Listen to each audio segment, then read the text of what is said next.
सभी मसीह भाई और बहनों को जय यीशु। हम परमेश्वर पिता, परमेश्वर पुत्र और परमेश्वर पवित्र आत्मा का धन्यवाद करते हैं इस दिन के लिए, इस समय के लिए और इस टाइम के लिए। मेरे मसीह भाई बहन, आज हम लोग जानेंगे कि परमेश्वर की सबसे बड़ी आज्ञा क्या है। क्या आज आपके मन में परमेश्वर की सबसे बड़ी आज्ञा जानने की इच्छा हो रही है? तो ये बहुत अच्छी बात है, क्योंकि परमेश्वर प्रभु यीशु मसीह का अनुग्रह आप पर बना हुआ है। क्योंकि परमेश्वर का इकलौता पुत्र प्रभु यीशु मसीह हमें हमारे पाप से छुटकारा देने के लिए इस पृथ्वी पर आया और जगत का पाप और श्राप अपनी देह पर लेकर उसे क्रूस पर खत्म कर दिया है। तो अब हमें उस पाप की जो हम सब के ऊपर था, उसकी कोई कीमत नहीं चुकानी है। सिर्फ और सिर्फ परमेश्वर के इकलौते पुत्र प्रभु यीशु मसीह पर विश्वास करना है। क्योंकि वचन में लिखा है, यूहन्ना अध्याय 3 उसके 16 से 17 पद में, क्योंकि परमेश्वर ने जगत से ऐसा प्रेम किया कि उसने अपना इकलौता पुत्र दे दिया, जो कोई उस पर विश्वास करे वह नष्ट ना हो परंतु अनंत जीवन पाए।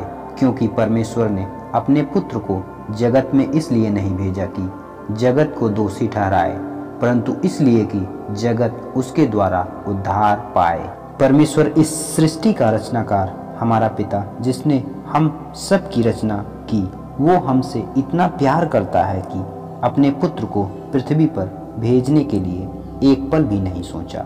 प्रभु यीशु मसीह को भेज दिया हमें हमारे पाप से छुड़ाने के लिए। और इस वचन में ये भी लिखा है कि जो कोई परमेश्वर के इकलौते पुत्र प्रभु यीशु मसीह पर विश्वास करता है वह नाश नहीं होता परंतु अनंत जीवन पाता है। जब आपको परमेश्वर प्रभु यीशु मसीह के द्वारा अनंत जीवन मिल रहा है तो आप क्यों इधर उधर भटक रहे हैं? क्यों आपकी आंखें बंद हो गई हैं? आप सत्य को क्यों नहीं देख पा रहे हैं? इस सत्य को देखने की कोशिश करें। परमेश्वर प्रभु यीशु मसीह इसलिए नहीं आए कि यदि पाप कर रहे हैं तो आपको दंड दे, तो आपको आपके पाप और श्राप से छुटकारा देने के लिए आए। परमेश्वर प्रभु यीशु मसीह इसलिए नहीं आए कि आप यदि पाप कर रहे हैं तो आपको दंड दे। तो प्रभु यीशु मसीह ऐसा नहीं करते थे। वो तो आपको आपके पाप और श्राप से छुटकारा देने के लिए आए। आपको सत्य की मार्ग पर कैसे चलना है इसका दर्शन कराने के लिए इस पृथ्वी पर हम सब के बीच में आए।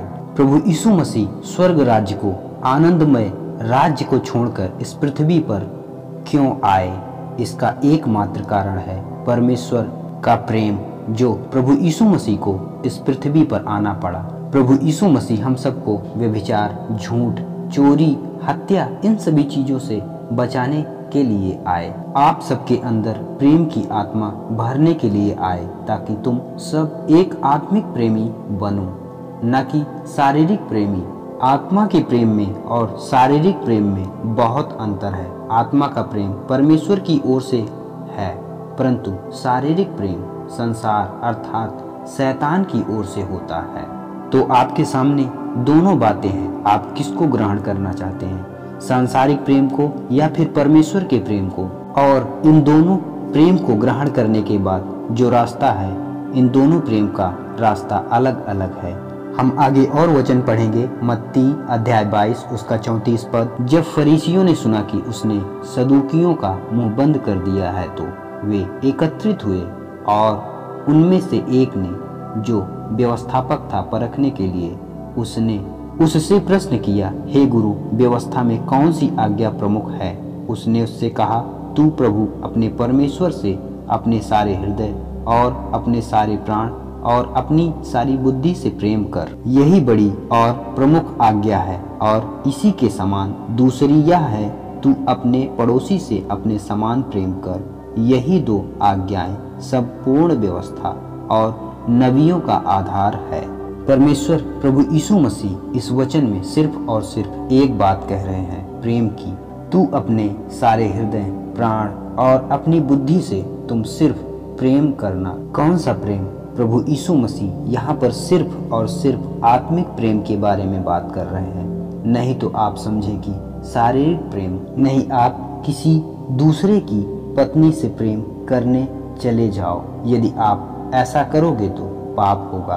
और जो लोग ऐसा प्रेम कर रहे हो, क्योंकि परमेश्वर को इससे सख्त नफरत है। प्रभु यीशु मसीह आगे और कुछ कह रहे हैं कि तुम अपने पड़ोसी से अपने समान प्रेम रखना। भाई, ये तो बड़ी मुश्किल वाली बात है। पड़ोसी तो मेरा कट्टर दुश्मन है प्रभु, उससे हम कैसे प्रेम रखें? लेकिन बाइबल का वचन आपको यही सिखा रहा है कि आपको अपने पड़ोसी से अपने समान प्रेम रखना है, क्योंकि प्रभु यीशु मसीह केवल धर्मी लोगों के लिए नहीं आए, वो दोनों के लिए आए, धर्मी और अधर्मी दोनों के लिए आए। परमेश्वर का सूर्य उदय दोनों पर होता है, तो उसी के समान हमें सबसे प्रेम रखना है, सबको परमेश्वर का वचन बताना है, सबके लिए प्रार्थना करना है, ताकि जैसे हम पापी थे, प्रभु यीशु मसीह पर विश्वास के द्वारा पाप क्षमा हुए, हमारी आत्मा बच गई, वैसे ही सबका पाप क्षमा हो और सबकी आत्मा बच जाए।